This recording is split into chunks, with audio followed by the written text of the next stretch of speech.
طریقے سے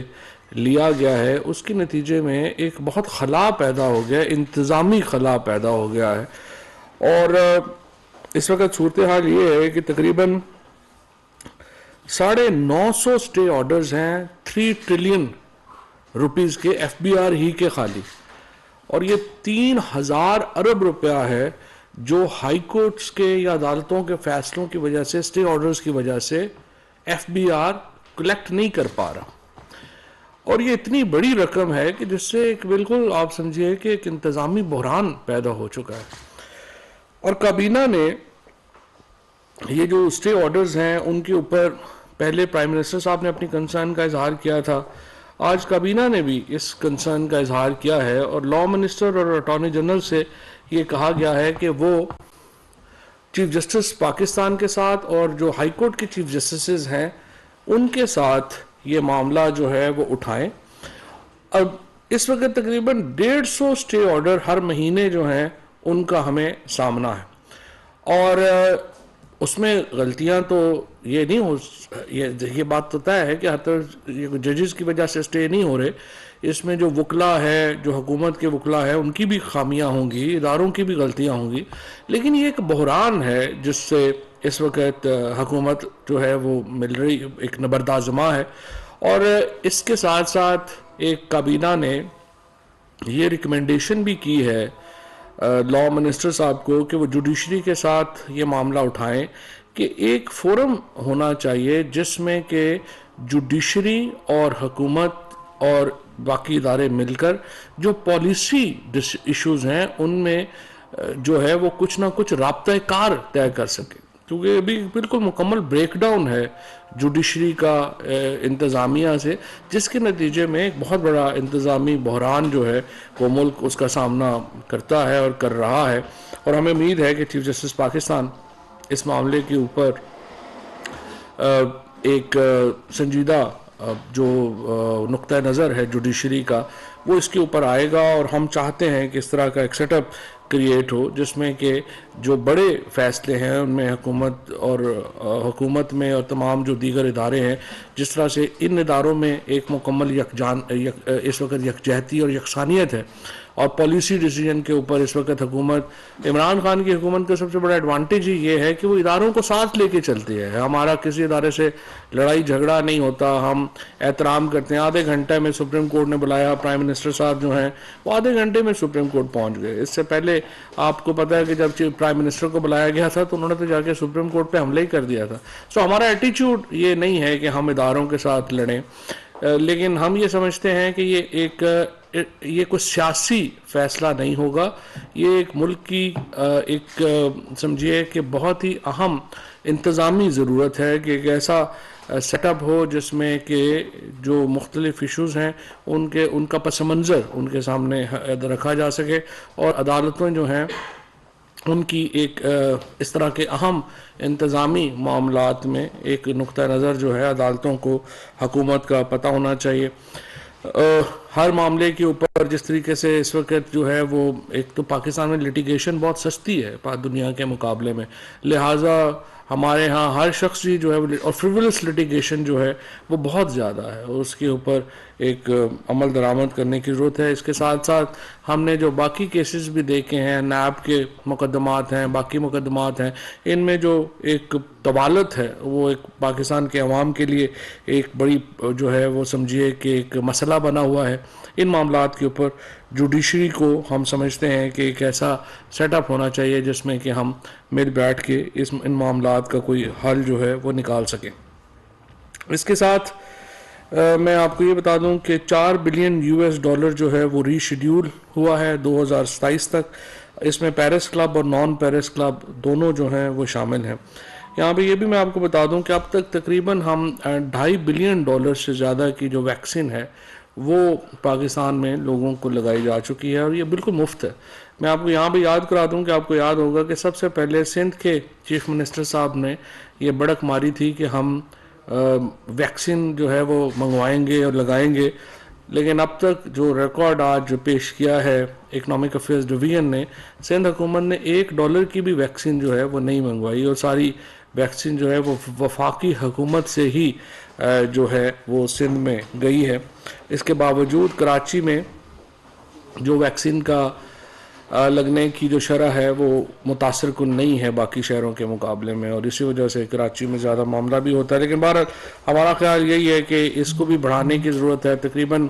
اس میں $725 ملین جو ہے وہ اس کی ہمیں ویکسین خریدنے کے لیے ملے ہیں. باقی جو ہے وہ مختلف ذرائع سے جو ہے وہ حاصل کیے. $2.5 بلین سے زیادہ ہم نے ویکسین جو ہے وہ درآمد کر کے لگائی ہے, اور اسی وجہ سے ہمارا جو ایک اس وقت خسارہ ہے وہ بھی کافی جو ہے وہ اوپر گیا ہے. یہاں پہ یہ بھی میں آپ کو بتا دوں کہ جو ہمارے خیبر پختونخوا کے الیکشنز کے رزلٹس آئے ہیں ری پول میں, اس کے اوپر وفاقی کابینہ نے وزیر اعظم صاحب کو مبارکباد دی ہے, اور جس طریقے سے ہم نے یہ جو ری پول ہے ان میں کامیابی حاصل کی تحریک انصاف نے, ایک بڑی خوشائند بات ہے. اس میں صرف میں آپ کو یہ بتا دوں کہ 2-3 جو دوبارہ جو ڈسکشن میں جو ای وی ایم کے اوپر جو بات ہو رہی تھی اور ہمارا جو انسسٹنس تھی وہ ان الیکشنز میں ایک بار پھر ثابت ہو گئی ہے. مثال کے طور کے اوپر اگر آپ دیکھیں تو جو پشاور اور ڈیرہ اسماعیل خان کے جو اس وقت الیکشنز ہوئے ہیں ان میں اور دیگر علاقوں میں بھی, یہاں پہ جو ووٹ ریجیکشن ہے وہ آپ کا جو جیتنے والا کا ہارنے والے کا مارجن ہے اس سے زیادہ ہے. اب ای وی ایم میں آپ کی ووٹ ریجیکٹ نہیں ہو سکتی, اور اسی لیے ہم یہ سمجھتے ہیں, اور نہ ہی ان کے اوپر اگر آر او جو ہے وہ دوسرے سے مل جائے گا تو آپ ڈبل ٹھپے لگ سکتے ہیں. تو اس طرح سے ان وجوہات سے ہم اب بھی یہ انسسٹ کریں گے کہ ای وی ایم جو ہے وہ بہت امپورٹنٹ ہے, اور الیکشن کمیشن کو ہم نے پہلے بھی یہ کہا, پھر ہم یہ کہنا چاہتے ہیں کہ انتخابات کے لیے ٹینڈر کریں اور ای وی ایم خریدیں. اور آپ نے خود بھی یہ لاء میں بھی ہے, آپ نے خود بھی کہا ہے, تو ہمیں سمجھ نہیں آ رہی الیکشن کمیشن اس میں ابھی تک موو کیوں نہیں کر پا رہا, اور وہ آگے ای وی ایم جو ہے وہ کیوں نہیں خرید رہا. تقریباً اس کے ساتھ جو ایک معاملہ اس وقت چل رہا ہے, ہم نے بہت اس کو جو ہے وہ برداشت بھی کیا ہے اور اس چیزوں کے اوپر ہم نے بڑی ٹالرنس بھی دکھائی ہے, لیکن جو سوشل میڈیا کے اوپر اور پھر اب کچھ چینلز میں بھی جس طریقے کی گھٹیا زبان استعمال کی جا رہی ہے, یہ اب کم از کم پاکستان میں عام جو سنجیدہ طبقہ ہے وہ سمجھتا ہے کہ معاملات ہاتھ سے ہی نکل گئے, اور اس کے لیے اب بہت اہم ہے کہ ہم جو قانون سازی جو ہم نے نہیں کی پہلے وہ قانون سازی کی جائے, اور سخت جو اقدامات ہیں اس ضمن میں وہ اٹھائے جائیں. کیونکہ اس قانون سازی نہ ہونے کی وجہ سے جو اس وقت سوشل میڈیا کے اوپر بھی اور کچھ جو ہمارے ٹی وی بھی ہیں ان میں بھی یوں لگ رہا ہے کہ قانون نام کی کوئی چیز ہی نہیں رہی. لوگ جو تھوڑا بہت بھی افورڈ کر سکتے ہیں وہ پاکستان میں کیس فائل نہیں کر رہے ہیں, وہ لنڈن جا کے کیسز فائل کر رہے ہیں. اس سے آپ اندازہ لگا لیں کہ ہمارے قوانین کے اوپر, ہمارے عدالتی نظام کے اوپر کس قدر لوگ جو ہیں ان کا اعتماد مجروح ہو چکا ہے. اور پاکستان میں جو شریف لوگ ہیں وہ تو بالکل ایک سمجھے کہ ان لوگوں کے ہاتھوں بے بس ہیں, اور صرف یہ معاملہ انڈیویجولز کا نہیں ہے, یہ معاملہ اداروں کا ہے, پاکستان کی سیکیورٹی کا ہے. ایسے معاملات کے اوپر جو ہے وہ پاکستان میں پروپیگنڈے کی مہم جو ہے وہ یہاں پر چلائی جاتی ہے جس سے پاکستان کی سیکیورٹی کو خطرہ ہے. ہیٹ سپیچ کے اوپر یہاں پہ پوری کیمپینز چلائی جاتی ہیں, ان پہ کوئی کارروائی جو ہے وہ نہیں. سارے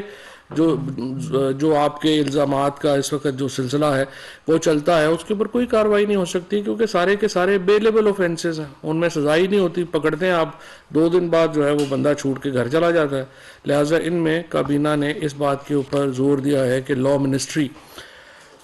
ان قوانین کو بہتر کرے اور ایسے قوانین لائے جائیں جس میں اس طرح کے جو عناصر ہیں ان کے ساتھ سختی سے نپٹا جائے. اور کچھ سے تو انشاءاللہ ہم نبٹ بھی رہے ہیں, اور اس سلسلے میں جو کارروائیاں ہیں وہ اب شروع ہوں گی, اور آپ دیکھیں گے کہ اس کے اوپر انشاءاللہ ہم اس چیز کو لائٹلی نہیں جانے دیں گے. وزارت کامرس کی سفارش پر اسٹیٹ لائف انشورنس کارپوریشن کے بورڈ آف ڈائریکٹرز کی تنظیم نو کرنے کی منظوری دی گئی ہے۔ اس منظوری کے بعد بورڈ میں chairman state life insurance corporation, commerce ministry, وزارت صحت، وزارت خزانہ کے نمائندگان سرکاری ڈائریکٹرز کے طور پہ شامل ہوں گے۔ ہمایوں بشیر صاحب، محترمہ پورو سدوا، معین فودا اور انور منصور خان بطور خود مختار ڈائریکٹرز جو ہیں وہ شامل ہوں گے۔ کابینہ نے کامرس منسٹری کی سفارش پر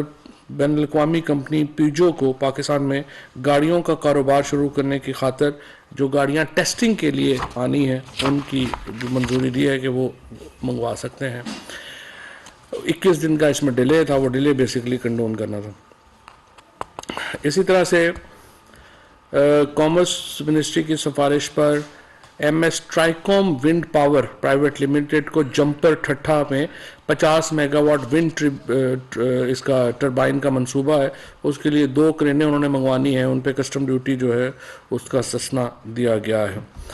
34,500 میٹرک ٹن مونگ کی دال ورلڈ فوڈ پروگرام کے تحت افغانستان کو برآمد کرنے کی اجازت جو ہے وہ دی جائے گی۔ سعودی عرب کے ساتھ $821.80 ملین قرضوں کی ادائیگی جو ہے اس کو ری شیڈیولنگ ہو گئی ہے، مؤخر کر دیا گیا ہے 821.80، اور جس طرح میں نے آپ کو پہلے بتایا کہ تقریباً 2027 تک $4 بلین کی ادائیگیاں جو ہیں وہ مؤخر ہوں گی، اور یہ $4 بلین جو ہے یہ کووڈ ریلیف میں ہمیں ملا ہے بہت پیرس کلب اور نان پیرس کلب دونوں سے۔ کابینہ نے وزارت خزانہ کی سفارش پر ملک کے معاشی استحکام کے لیے جاری کردہ بین الاقوامی بانڈز کی مدت میں توسیع کی منظوری دی ہے۔ ڈاکٹر نوید حامد کو مزید 3 سال کے لیے مانیٹری پالیسی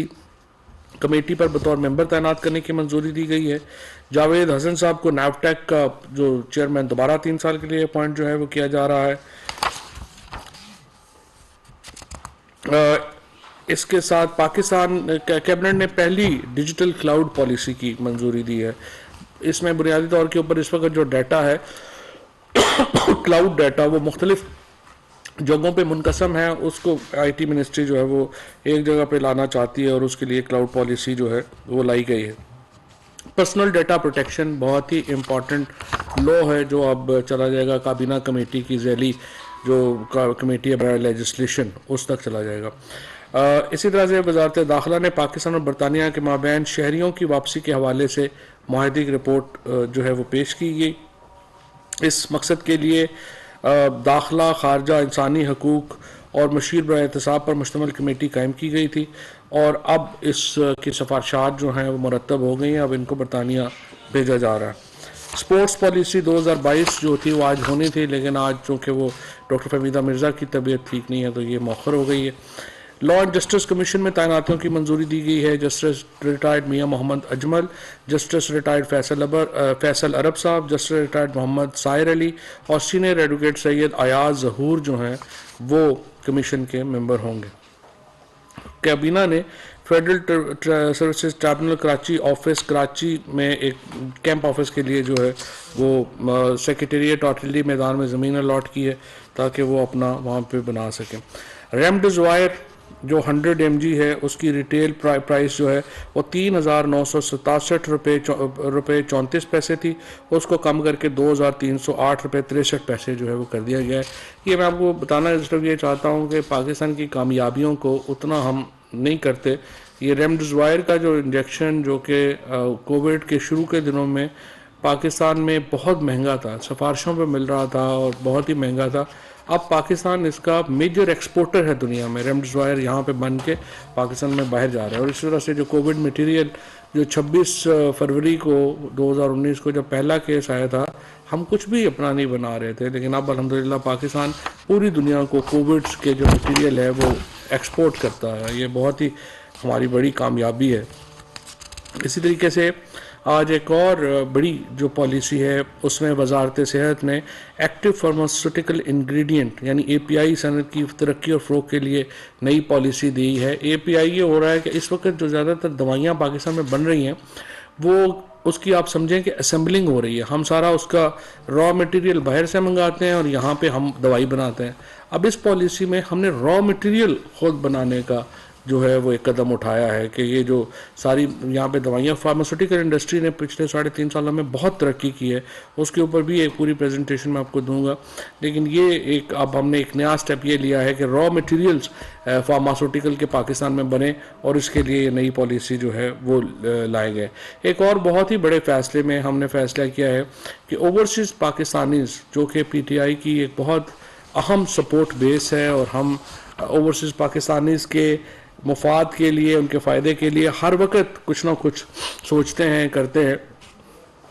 اسی روایت کو برقرار رکھتے ہوئے ہم نے اوورسیز پاکستانیز کے لیے ایک سپریٹ عدالتی نظام وضع کرنا جو ہے اس کی منظوری دی ہے. اس نظام کے تحت جو اوورسیز پاکستانیز کے مقدمات ہیں وہ سمری ٹرائل کے طور کے اوپر جو ہے وہ سنے جائیں گے. اور اسلام آباد کا جو ایکٹ ہے وہ آج کابینہ نے بنا کے بھیج دیا ہے سی سی آئی کو, اور اس کے ساتھ خیبر پختونخوا اور پنجاب بھی یہی قوانین جو ہیں وہ لے کے آئیں گے, جس کے بعد ہمارے پنجاب کے پی اور اسلام آباد جو جہاں جہاں پہ پی ٹی آئی کی گورنمنٹس ہیں اسی کو ہم کشمیر اور گلگت بلتستان میں بھی کریں گے. وہاں پہ اوورسیز پاکستانیز کے لیے ایک سپریٹ عدالتیں جو ہیں وہ ہوں گی جو سمری کی ٹرائل کی بنیاد کے اوپر کیسز کے فیصلے جو ہیں وہ کریں گی. اصولی طور کے اوپر تو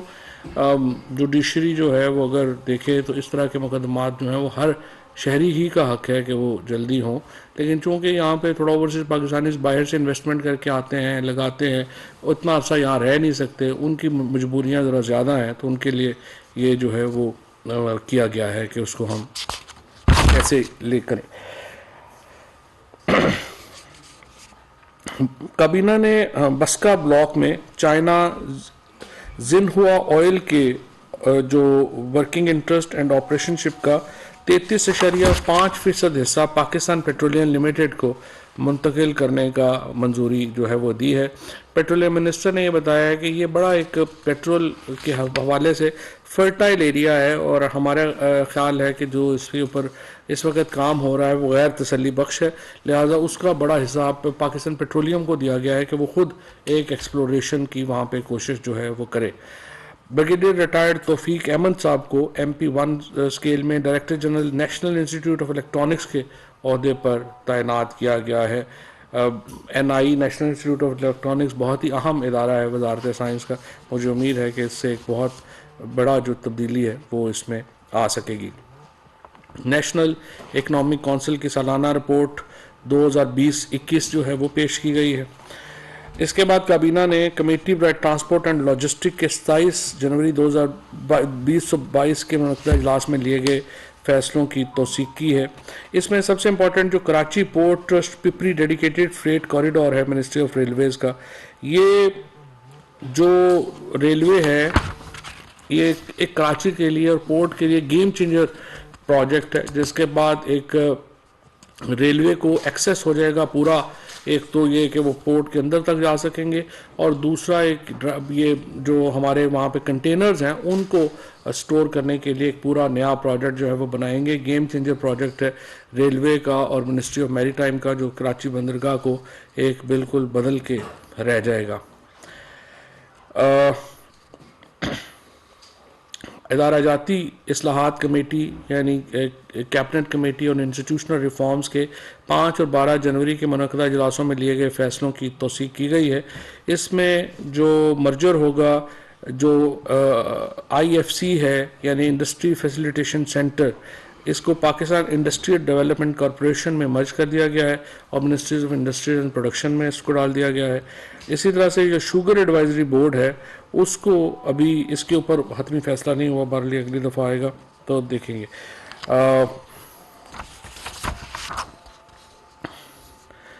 national health information resource centre NHIRC کو ڈیزالو کر دیا گیا ہے اور ministry of health services regulation کی سفارش کے اوپر